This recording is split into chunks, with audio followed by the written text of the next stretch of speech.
സാന്ദ്രാനന്ദാവബോധാത്മകമനുപമിതം കാലദേശാവധിഭ്യാം നിർമുക്തം നിത്യമുക്തം നിഗമജടതകർത്രേണ നിർഭാസ്യമാനം അസ്പഷ്ടം ദൃഷ്ടമാത്രേ പുനരുപുരുഷാർത്ഥാത്മകം ബ്രഹ്മതത്വം തത്താവത് ബാധിതാക്ഷാത് ഗുരുഭവനപുരേഹന്ത ഭാഗ്യം ജനാനാം.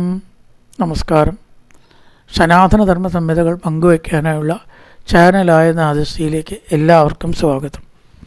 പേര് channel subscribe ചെയ്യാനും ലൈക്ക് ചെയ്യാനും ഓർമ്മപ്പെടുത്തിക്കൊള്ളുന്നു.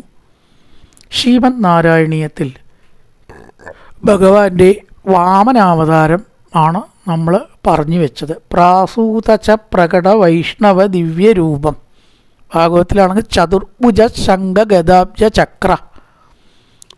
ചക്രം, താമരപ്പൂവ, ശംഖം മുതലായ ദിവ്യായുധങ്ങളോട് കൂടി അഭിജിത്ത് എന്ന മുഹൂർത്തത്തിൽ ഭഗവാൻ പ്രത്യക്ഷമായി.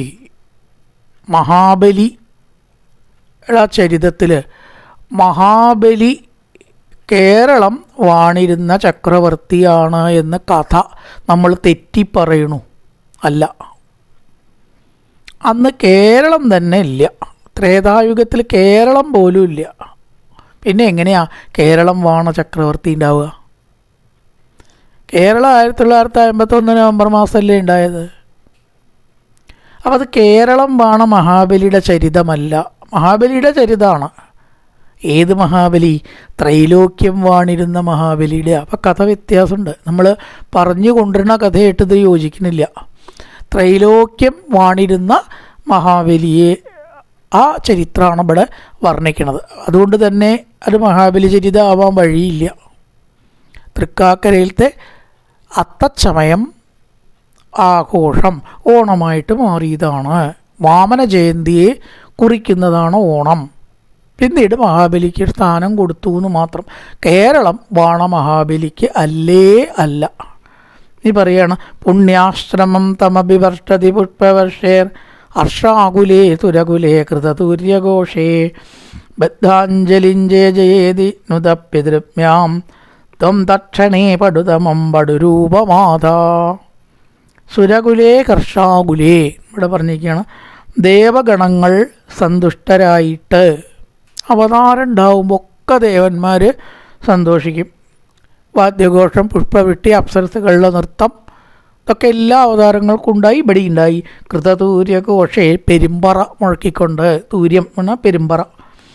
പുഷ്പവർഷൈ പുഷ്പവൃഷ്ടി ചെയ്തു. തം പുണ്യാശ്രമം അഭിവർഷതി ആ പുണ്യാശ്രമത്തെ അവർ പവിത്രമാക്കി. പൂമഴ വർഷിക്കുന്ന സമയത്ത് മുകളിൽ പുഷ്പവൃഷ്ടി ഉണ്ടായി. അഞ്ജലിം ബദ്ധ്വാ ജയ ജയേതി പിതൃഭ്യാൻ നുതത്വം.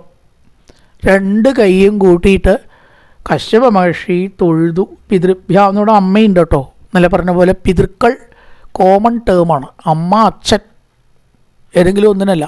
2 കൂട്ടരും. ദേവമാതാവായിട്ടുള്ള അതിഥിയും ഭർത്താവായിട്ടുള്ള കശ്യപനും പിതൃഭ്യാം ബഹുവചനാണ്. 2 ആളും ഭഗവാനെ തുതിച്ചു. അവർക്ക് മനസ്സിലായില്ലോ ഇത് സ്വന്തം പുത്രനാണെങ്കിലും കേവലം പുത്രനല്ല. അങ്ങനെ എന്തിനാ അമ്മയച്ഛന്മാർ മകനെ സ്തുതിക്കണം? അത് ഉപ്പ അവതരിച്ച ഉടനെ. ചെറിയ കുട്ടി ആരെങ്കിലും സ്തുതിക്കലുണ്ടോ? ഇവിടെ പ്രാസൂതച പ്രകട വൈഷ്ണവരൂപം, ദിവ്യ വൈഷ്ണവരൂപം. 4 കയ്യിൽ ശംഖ്, ചക്രം, ഗത, മനോഹരമായിട്ടുള്ള മന്ദഹാസം, ധനമാല, എന്താ കഥ, അതൊക്കെ ഇങ്ങനെ കാണുകയാണ്. മുമ്പാകെ ഇങ്ങനെ കാണുകയല്ലേ. അപ്പോൾ ഈശ്വരനാണെന്നുള്ളതിന് ഇനി എന്തിനാ വേറെ തെളിവ്? അതുകൊണ്ടാണ് എന്ത് ചെയ്തത്? ബദ്ധാഞ്ജലിം സ്നാ നാരായണ എന്ന് പറഞ്ഞുകൊണ്ട് അവർ സ്തുതിച്ചു. ബദ്ധാഞ്ജലിം ജയ ജയേതിനുത പിതൃഭ്യാം ത്വം തക്ഷണേ പടുതമം പടുരൂപമാത. എന്തിനാ ഇപ്പം ഇവിടെ അവതരിച്ചിരിക്കണത്? അവിടെ കുട്ടിയായിട്ട് കിടന്ന് വളരാനും കളിക്കാനൊന്നും അല്ലല്ലോ താൻ വന്നിരിക്കണത്. പിന്നെയോ മഹാബലിയിൽ നിന്ന് സ്വർഗം വീണ്ടെടുക്കണം. വലിയൊരു കർത്തവ്യം മുമ്പിലുണ്ട്. തൻ തക്ഷണേ വേഗം വടുരൂപമാത. 4 കൈയൊക്കെ അങ്ങോട്ട് പോയി. 2 കൈയുള്ള ഒരു കുട്ടിയായിട്ടാണ് മാറുകയാണ്. വനമാല പോയി, നീലനിറം പോയി, ശംഖചക്രഗദാപത്മാദികൾ കാണാതായി.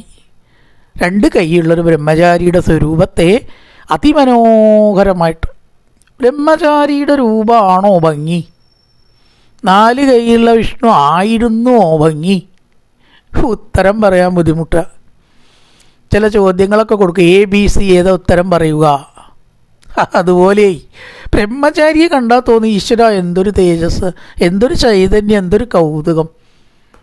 ആ ലക്ഷണമുള്ള ഒരു കുട്ടിയെ കണ്ട ആരായാലും ഒന്ന് നോക്കില്ലേ, എന്താ കുട്ടി കണ്ടു മിടുക്കൻ, ആരായാലും ഒന്ന് നോക്കില്ലേ. ആ കുട്ടിക്ക് വല്ല പ്രത്യേകതയുണ്ടോ? ഒന്നുമില്ല. 4 കൈയോ ശംഖോ ചക്രമൊന്നും വേണോ? അതൊന്നും ആവശ്യമില്ല അല്ലേ. ആ മിടുക്കായിട്ട് ഇങ്ങനെ കളിച്ചുകൊണ്ടിരിക്കുമ്പോൾ നോക്കൂ കുട്ടിയുടെ ആരുടെയാ ഈ കുട്ടി മിടുക്കൻ, ആരായാലും ഒന്നങ്ങനെ ശ്രദ്ധിക്കും ഇല്ലേ. എന്ന പോലെ അതീവ തേജസ്വിയായിട്ട് വടുരൂപമാധ, 4 കൈയും വേണ്ട ഭഗവാന്, ശംഖും വേണ്ട, ചക്രവും വേണ്ട. എന്തിനാ അതൊക്കെ? ആ കൃഷ്ണാവതാരത്തിൽ കൃഷ്ണൻ്റെ രൂപം കണ്ടിട്ട് എല്ലാവരും അത്ഭുതപ്പെട്ടിട്ട് മുഖത്തുനിന്ന് കണ്ണെടുക്കാൻ തോന്നിയോ ആർക്കെങ്കിലും? കണ്ടവർക്ക് ആർക്കും തോന്നിയിട്ടില്ല, കാണാത്തവർക്ക് എടുക്കും വേണ്ടല്ലോ. അപ്പം അതാണ് ഭഗവാന്റെ തേജസ്. അങ്ങനെയുള്ളൊരു വടുവായിട്ട് ബ്രഹ്മചാരി ആയിട്ട് ഒറ്റ സെക്കൻഡാണ് മാറി. എവിടേക്കേ ശംഖും ചക്രമൊക്കെ പോയത് നിശ്ചല്യ. അങ്ങനെ ഇടുമാറുകയാണ്. താവത് പ്രജാപതി മുഖേ ഉപനീയമൗഞ്ചി ദണ്ഡാജിനാക്ഷബലയാതി വിരർച്യമാന ദേദീപ്യമാനവപുരീശകൃത അഗ്നികാര്യസ്ത്രം പ്രസ്ഥിത ബലിഗൃഹം പ്രകൃതാശ്വമേധം. പ്രാസ്ഥിത ബലിഗൃഹം പ്രകൃതാശ്വമേധം. അല്ലയോ സർവേശ്വര, അപ്പോൾ അച്ഛനായിട്ടുള്ള കശ്യപൻ എല്ലാവരും ബ്രഹ്മചാരിയായ ആദ്യം വേണ്ടത് എന്താണ്? ഉപനയനം നടത്തണം. ഒരു ചാണിൻ്റെ 48 ഇരട്ടി അത്രേ ഒരു പൂണൂലിൻ്റെ വലിപ്പം ഉണ്ടാവുക. അതിനെ മടക്കി മടക്കി മടക്കി മടക്കിയിട്ട് നമ്മൾ കഴുത്തിലിടുക ചെയ്യണമെന്നാണ്. 48 സംസ്കാരം നമ്മൾ ഉൾക്കൊള്ളുന്നു എന്നാണ് അതിൻ്റെ അർത്ഥം. അപ്പം 48 സംസ്കാരം ഉൾക്കൊള്ളണേ പൂണൂലിടാനുള്ള അധികാരമുള്ളൂ. അത് ഉൾക്കൊണ്ടാൽ ആർക്കൂടും ചെയ്യാം. അവിടെ ജനനം ഒരു വിഷയമല്ല. എങ്ങനെ ജനിച്ചു എന്ന് നോക്കണ്ട, പൂണൂലിടാൻ എല്ലാവർക്കും അർഹതയുണ്ട്.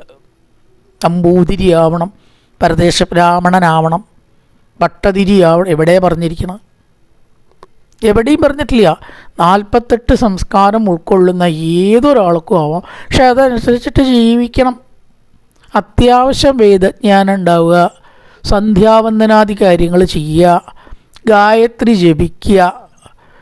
ഏറ്റവും പ്രധാനം എന്താ പറയുക? ഏഷണിയും സ്വാർത്ഥവും അധികം ഇല്ലാണ്ടിരിക്കുക. ഇതും കൂടി വേണം. ഏഷണിയും സ്വാർത്ഥവും കുറച്ച് കുറയ്ക്കുക. ഇതൊക്കെ ആയാൽ ആർക്കും പൂണൂലിടാം. അല്ലാതെ ഇനിയിപ്പോൾ ഏതിൽ ജനിച്ചിട്ടും കാര്യമില്ല. ഇത്ര കിട്ടിയാലും മതിയാവാതിരിക്കുക, അത്യാഗ്രഹം ഉണ്ടാവുക. അവർക്ക് അർഹതപ്പെട്ടതല്ല ഈ ഉപനയനാദി സംസ്കാരങ്ങൾ. അപ്പം എന്തോ ആവട്ടെ, അതിവിടെ ചെയ്തു. ഉപനയനാദി സംസ്കാരങ്ങളെ കൊണ്ട് ചെയ്തു. മേഖല, ദണ്ഡം, കൃഷ്ണാജിനം, അക്ഷമാല മുതലായിട്ടുള്ളതെല്ലാം വേഗം വേഗം അവിടെ ചെയ്തു. ഭാഗവത്തിലത് വിസ്തരിച്ച് പറയൂട്ടോ. ഉമാദാദംബികാസതി തത്യോപനീയമാനസ്യ സാവിത്രിം ജാഗൃതാവ്യത. ഗായത്രി ജപിച്ചു കൊടുത്തത് സാവിത്രിയാണ്, സൂര്യൻ. മന്ത്രത്തിൻ്റെ ദേവത തന്നെ മന്ത്രം ഉപദേശിച്ചു കൊടുക്കുക എന്ന് പറഞ്ഞാൽ എല്ലാവർക്കും പറ്റണ കാര്യമില്ല. ഏറ്റവും ഒരു മന്ത്രം നല്ല ഗുരുനാഥനിൽ നിന്ന് കിട്ടണം എന്നാണ്. ഗായത്രിയുടെ ദേവത എന്ന് പറഞ്ഞാൽ സൂര്യനാണ്. സൂര്യൻ തന്നെ വന്നിട്ടാണ് ഉപദേശിച്ചത്. ഇനി അതിലും വലിയൊരു ഗുരുനാഥൻ ഉപദേശിക്കാൻ കൊടുക്കാൻ ഇല്ല. ഗായത്രി അച്ഛൻ ഉപദേശിക്കാം, വയസ്സായവർക്ക് ഉപദേശിക്കാം, അറിവുള്ള ഗുരുനാഥന്മാർക്കോ മഹർഷിമാർക്കോ അങ്ങനെയുള്ള പണ്ഡിതന്മാർക്ക് ഉപദേശിച്ചു കൊടുക്കാം, ഒക്കെ ചെയ്യാം. ഇവിടെ അതൊന്നുമല്ല. സൂര്യൻ നേരിട്ട് വന്നിട്ട് ഉപദേശിച്ചു. ഭിക്ഷാപാത്രം വേണ്ടേ ബ്രാഹ്മണനായ? അപ്പം എന്താ കൊടുത്തത്? യക്ഷരോട്ട്, കുബേരൻ, ധനത്തിൻ്റെ ദേവനായിട്ടുള്ള കുബേരൻ ഒരു ഭിക്ഷാപാത്രം കൊടുത്താൽ അതിലെന്തെങ്കിലും കിട്ടാതെ വരുമോ?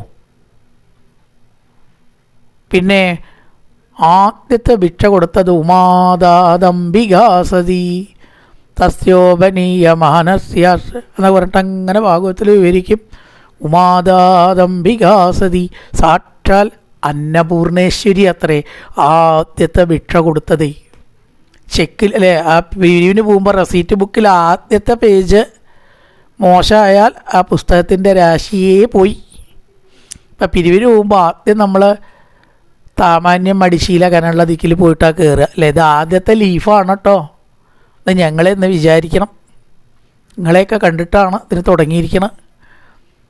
അല്ല, നിങ്ങളോട് പറയേണ്ട ആവശ്യമില്ലല്ലോ, ഒക്കെ ചെയ്യുന്നത് ഞങ്ങൾക്ക് നിശ്ചയണ്ട എന്നൊക്കെയാണ് പറഞ്ഞാൽ ഒരു 10 വിചാരിച്ചിട്ടുള്ള വെച്ചാൽ അതിനെ 15 ആക്കല്ലേ. ഇരിക്കട്ടെ എന്ന് 15 കൊടുക്കുക.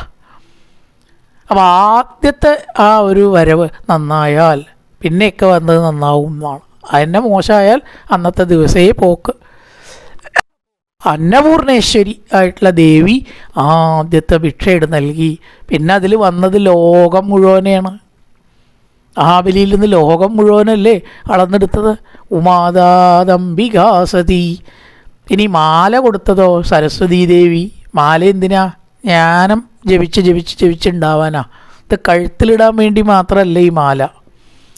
അത് സരസ്വതി കൊടുത്തു. ഹാരം സരസ്വതി. സരസ്വതിയാണ് മാലയെ കൊടുത്തത്. ഭിക്ഷാപാത്രം കുബേരൻ കൊടുത്തു. ആദ്യത്തെ ഭിക്ഷ ഉമാദാദംബികാസതി. സർവേശ്വരിയായിട്ട് അന്നപൂർണേശ്വരിയും നൽകി. ഇങ്ങനെ അമ്മ കൃഷ്ണാജിനെ ഉടുപ്പിച്ചു. ചന്ദ്രൻ വടി കൊടുത്തു എന്നൊക്കെ ഓരോന്ന് ആരൊക്കെ കൊടുത്തു. കുറേ ശ്ലോകങ്ങളുണ്ട്. വാമനാവതാരം ഭാഗവതത്തിൽ വളരെ വിസ്തരിച്ചിട്ടാണ് പറയണത്. നല്ലൊരു അവതാര കഥയായിട്ടാണ് പറയുക. കൃഷ്ണാവതാരം കൂടി അത്ര പറഞ്ഞിട്ടില്ല കേട്ടോ. പക്ഷേ കഥ കുറേ പറഞ്ഞിട്ടുണ്ട്, 90 അധ്യായം. പക്ഷേ അവതാരം 3 അധ്യായത്തിലാണ് പറഞ്ഞിരിക്കുന്നത്. കൃഷ്ണാവതാരം 3 അധ്യായമേ ഉള്ളൂ. ഇതങ്ങനെയല്ല 5-8 അധ്യായം വാമനാവതാരേ. എന്നിട്ട് വാമനൻ്റെ കഥയും പിന്നെ പറയുന്നുണ്ട്. വളരെ വിചിത്രമായിട്ട് വിശേഷമായിട്ട് താവത് പ്രജാപതി മുഖേരുപനീയ മൗഞ്ചീദണ്ഡാജിനാക്ഷവലയാതിപിരച്യമാന. വേണ്ടതെല്ലാം അവിടെ ആ കർമ്മങ്ങൾ ചെയ്തു. വടിയുണ്ട്, ഒരു വടിയുണ്ടാവും ബ്രഹ്മചാരിയുടെ കയ്യിൽ. ദണ്ഡാജിനാക്ഷവലയാതിപിരച്യമാന. മേഖല ദണ്ഡം, കൃഷ്ണാജിനം മാന്തോല്. എവിടെയെങ്കിലുമൊക്കെ ഇരുന്ന് തപസ് ചെയ്യാനാണ് മാന്തോല്. അന്നത്തെ പോലെ സോഫി സെറ്റിയൊന്നും പണ്ടില്ല. ഇരിക്കാൻ ഈ മാന്തോല, ആടിൻ്റെ തോല് ഇതൊക്കെ ഉപയോഗിക്കുക. അത് നല്ല മൃദുവായിട്ടാവുന്ന പറയുക. അക്ഷമാല മുതലായിട്ടത് കൊണ്ട് സംസ്കരിക്കപ്പെട്ടു. ദേദീപ്യമാനവഭൂ. ശോഭിച്ചുകൊണ്ടിരിക്കുന്ന ശരീരത്തോടു കൂടി കൃത അഗ്നികാരിയാം. അഗ്നിയിൽ ജ്വലിപ്പിച്ച് ചെയ്യേണ്ട കാര്യങ്ങൾ ചെയ്ത്. പരിസ്ഥീര്യ സമഭ്യർച്ച്യ. ഭാഗവത്തിൽ അഗ്നി ജ്വലിപ്പിച്ച് ദർഭപ്പുല്ലുകൊണ്ട് ചെയ്യേണ്ട കർമ്മങ്ങൾ അതെല്ലാം ചെയ്ത് എന്ത് ചെയ്തു? ത്വം പ്രാർത്ഥിത ബലിഗൃഹം പ്രകൃതാശ്വമേധം. ആ അശ്വമേധം മഹാബലി നടത്തിക്കൊണ്ടിരിക്കുന്ന നർമ്മദാ തീരത്തേക്ക് പോയി. മഹാബലിയെ കാണണം, അതാണല്ലോ ഉദ്ദേശം. ബലിഗൃഹം, അശ്വമേധം നടത്തിയിരുന്ന ബലിഗൃഹത്തിലേക്ക് പോയി.